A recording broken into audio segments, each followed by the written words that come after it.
Saltbox Museum is a mid-1800s farmhouse. It was originally located across the street on Springfield Avenue.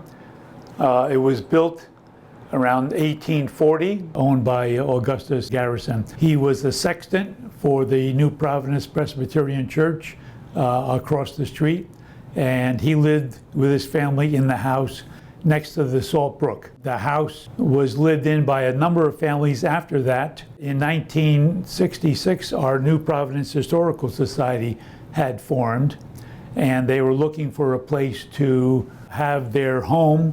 This house, when it was across the street, was going to be demolished. It was purchased by a group of 3 professionals who were going to build the professional building, which is across the street, the brick building. They offered the house to the Historical Society in 1966. In 1967, the house was moved. As you see it today across the street, it was placed here on a foundation on borough property, and it has been here ever since 1967. The original house, as it was what we call the east side of the house, the upper room. That was the original house when it was built across the street, owned by Augustus Garrison. Sometime later, we do not know when, this west part of the house was moved and adjoined to the east half across the street. If you view the house, as you probably no doubt have video from the outside looking at it, you can definitely see there's a difference between the left side of the house and the right side of the house looking at it from the front. It's a unique house, and we find it very interesting.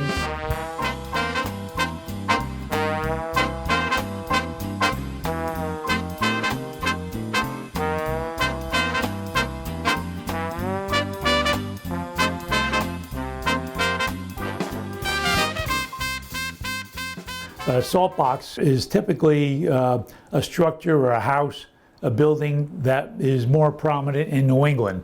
The salt box architecture develops itself from a short front roof, as we have, and an extended long roof. We have found in research that was very common. You will find other houses that were joined together. If you can imagine the room next door, the east half, that was the only structure before it became a salt box later on. It's owned by the New Providence Historical Society. We maintain it. The inside was recently repainted, the first floor, and we are open first Sunday of every month to the public and on special occasions.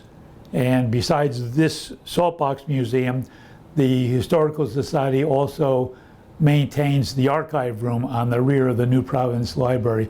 That's where we keep all of our archival photos, maps, oral interviews, and documents. Many people who come here for the first time tell us, I've driven up and down Springfield Avenue many times. I've driven by the house, but I've never been in it. And we try to have it set up as a mid-1800s farmhouse. Besides visitors coming in, we also work in concert with the New Providence School District. We have elementary school classes that come in. We have high school students that come in through the New Providence High School. So we try to keep reaching out to the young people in town to give them a little bit of local history about how people lived years ago. The impact that this museum has had, it's only one structure in town. It's not the oldest building in town.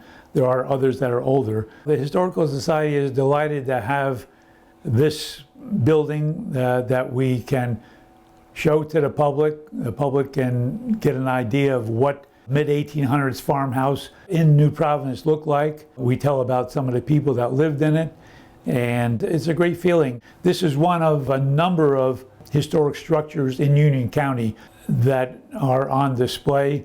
There's an event coming up. It's called 4 Centuries in a Weekend. It's a Union County event where over 30 historic structures are open to the public. We've been open for this event, which began in 1995.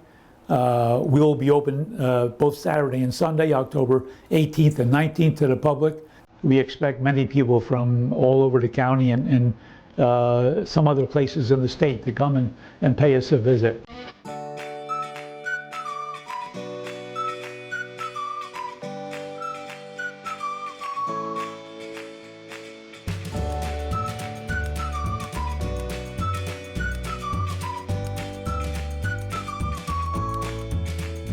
The trustees are the body that guides and determines and plan future events.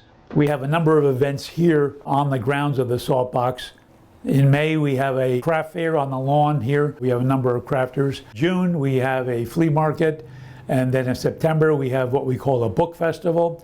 This past September, we had about 16 local authors. We try to do the best we can to keep the museum open and keep it in good shape and open, available to the public, and provide education for local school groups. We appreciate Hometown TV being here. We always look for ways of publicizing our home and our events, and we appreciate you being here. Thank you very much.